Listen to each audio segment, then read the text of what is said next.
달러의 무한방출이다. N달러 환율 폭락하다. 이 말이 여러분 사실일까요? 사실일 가능성 저는 굉장히 높다고 봅니다. 왜냐고요? 여러분 이거 한번 보세요. 2024년 4월 29일에 일본은 분명히 외환시장에 5조 엔 정도를 풀었다.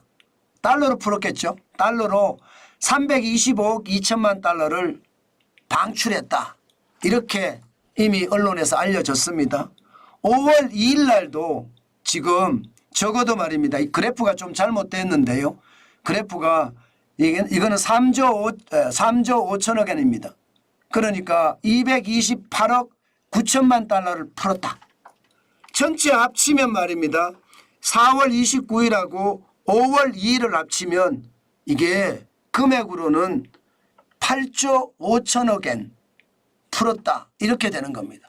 그러면 지난 2022년 9월 10일에 9조 엔이죠. 9조 엔. 600억 달러를 푸른 거하고 지금 비슷하게 풀었습니다. 굉장히 많이 풀렸죠. 그런데 문제는 이것만 풀지 않는다는 이야기예요. 물론 시장을 잠재우기 위해서 중앙은행, 일본은행이 장난하는 것도 있을 수 있겠죠. 그렇지만 앞으로 더 풀겠다 이렇게 얘기하는 것, 이것은 어떻게 생각하면 말입니다. 뭔가 시장에 강력한 메시지를 던진다. 저는 그렇게 생각합니다. 강력한 메시지를 던진다. 그만큼 말입니다. 강력한 메시지가 어떻게 될지 정확하게 이해할 수는 없지만요. 니혼게이자이 신문, 니케이, 일본 경제신문입니다. 일본 경제신문은 지금 일본은 정부가 보유한 외화만 하더라도 1150억 달러를 가지고 있고 1년 미만의 단기 정권도 1720억 달러가 있다. 전체 3270억 달러가 있다. 우리 돈으로 죄송합니다. 일본 돈으로 50조 3천억 엔이 있다. 이 돈 계속 풀어가면서 엔화가 폭락하는 것은 맞겠다. 이런 뜻인가요? 엔화의 가치가 폭락하는 것은 맞겠다. 이런 뜻인가요? 저는 그런 뜻으로 충분히 해석할 수 있다고 생각합니다. 실제 말입니다. 실제 니혼게이자이 신문에서 항상 이야기하는 것을 보면 말입니다. 눈에 띄는 달러 매도나 엔 매수의 재료가 나오지 않았는데도 불구하고 엔고가 진행이 됐다. 이것은 앞으로도 더 풀 수 있는 그런 상황이 계속 연출이 될 거다. 지금 그렇게 예상하고 있는 겁니다. 물론 여러분에게 제가 말씀을 드리지만 우리가 생각해야 될 거는 있어요. 이게 환율이라는 게 심리잖아요. 경제가 심리듯이 환율도 마찬가지거든요. 그래서 일본 중앙은행이 언론을 통해서 언론 플레이를 할 수도 있다. 저는 그런 생각도 합니다. 그렇지만 분명한 것은요. 돈을 풀었을 때 엔달러 환율은 떨어졌다는 사실이에요. 2022년 9월에서 10월 600억 달러를 풀었잖아요. 그런데 2022년 9월에서 10월 150.1114달러에서요. 이게 두 달이죠. 11월, 12월, 1월 12일에는요. 129.22달러까지 떨어졌습니다. 돈을 600억 달러를 푸니까 129.22달러까지 떨어졌습니다. 그러면 지금은 어떻게 될까요? 지난 4월 26일에 158.33달러였거든요. 5월 3일 현재 152.99달러로 떨어졌거든요. 이게 지난번처럼 129.22달러까지 떨어질까요? 여러분 지표로 봐서는요. 600억 달러 9조 엔을 뿌렸고요. 지금 여기는요. 550억 달러 8조 5천억 엔을 뿌렸습니다. 지표로 본다면 당연히 이게 떨어질 확률이 많습니다. 엔달러 환율이 더 폭락할 여지가 있다는 이야기죠. 그만큼 말입니다. 우리가 한 번쯤은 생각을 해봐야 됩니다. 분명한 것은요. 지금 시장의 분위기는 그렇게 떨어지지 않을 거야. 엔달러 환율이 2022년 10월에서 2023년 1월처럼 이렇게 확 무너지지는 않을 거야. 그렇게 시장에서는 예상을 해요. 그러나 지표는요. 절대 거짓말을 안 하거든요. 예를 들어서 일본의 금리가 올라가는 경우는 어떻게 될까요? 올라가는 경우는 더 떨어지겠죠.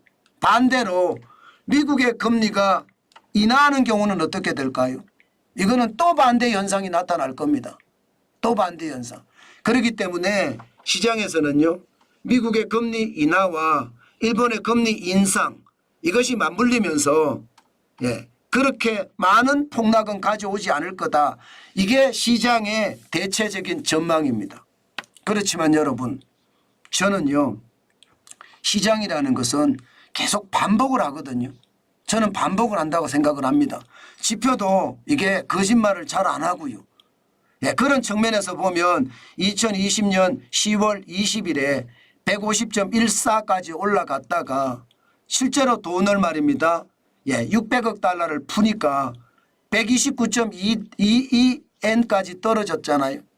2엔까지 떨어졌으니까 여기에 우리는 주목을 하면서 2024년 4월 26일에 158.33달러까지 올라갔는데 2024년 5월 3일에 152.99엔까지 기록을 하고 있거든요. 앞으로 떨어지는 것 저는 충분히 생각을 하고 대응을 해야 되겠다. 그 말씀 꼭 드리고 싶습니다. 그렇지만 말입니다. 시장은 어떻게 움직일지 어느 누구도 예측할 수는 없어요. 환율의 등락을 좌우하는 변수는 무궁무진합니다. 신도 모른다고 했습니다. 그렇기 때문에 이게 어디로 갈지 정확하게 예측할 수는 없지만 우리는 한 번쯤은 경계감을 가지고 봐야 되겠다. 왜 제가 그런 말씀을 드리나 하면요. 이게 원엔 환율은 좀 분위기가 달라요. 이게 달러와 엔의 분위기는 엔화가 지금 가치가 그죠? 상승하는 분위기거든요. 엔화가 가치가 상승하는. 그런데 원엔 우리나라 돈하고요. 일본 돈하고 사이에는요. 물론 가치가 상승은 했습니다. 엔화가 지금 886.39원까지 올라갔으니까 가치가 4월 26일 869.23보다는 올라갔습니다. 그렇지만 달러하고는 좀 차이가 있죠. 이것도 우리가 고려 대상입니다. 그렇다고 하더라도요. 저는 엔화를 하루에 10,000엔씩 계속 사고 있습니다. 어제도 샀고요. 오늘도 살 예정입니다. 왜 사느냐? 결국 일본은 금리를 올릴 수밖에 없다. 저는 그렇게 봅니다. 그리고 미국은 금리를 인하할 수밖에 없다. 그것도 그렇게 보고요. 그 두 가지가 동시에 작용을 하기 때문에 엔화의 가치가 지금은 또 올라가고 있지만 금리 인하를 했을 때 미국과 일본의 금리 차이 이거 한번 좀 생각해 봐야 되거든요. 5.4%포인트가 납니다. 그렇기 때문에 여러분 저는 지금도 그냥 엔화를 사는 게 제가 생각해서는 맞다. 그렇게 생각하고 평일도 휴일도 시간이 된다면 돈이 생긴다면 저는 엔화에 현금을 쌓고 있습니다. 현금을 앞으로도 계속 쌓아갈 거고요. 저는 돈을 많이 벌지는 못하기 때문에 많이 쌓지는 못하지만 가랑비에 옷이 젖는다고 했습니다. 결국은 하다가 보면요. 눈덩이 되듯이 저는 돈이 많이 굴러질 수 있을 거라고 생각합니다. 그렇기 때문에 작게라도 계속 잽을 날리는 거죠. 계속 잽을 날리다가 결국은 안 때려도 돼요. 제대로 넘어질 수도 있거든요. 그런데 우리는 제대로 한번 먹여야죠. 그게 극단적인 위기가 왔을 때 분노의 매수를 하는 겁니다. 저는 그때를 기다려가면서 천천히 대비해야 되겠다. 그 말씀 여러분에게 드리겠습니다. 그렇지만 여러분들은 저를 따라하지 마십시오. 저를 따라한다고 성공할 확률이 있는 것은 아닙니다. 제가 하는 것을 여러분들이 이게 뭐 참고를 삼는 것은 굉장히 좋습니다. 그렇지만 저도 신이 아니기 때문에 제가 성공한다는 보장 없거든요. 그렇지만 여러분 반드시 말입니다. 여러분 자신의 투자 원칙을 가지고 시장에 접근하면 저는 성공할 수 있다. 모든 것은 내 책임하에 투자를 하는 것 잊지 마시고요. 아셨죠? 저는 그게 굉장히 중요한 요소라고 봅니다. 그래서 여러분에게 제가 계속 강조하면서 이야기하는 겁니다.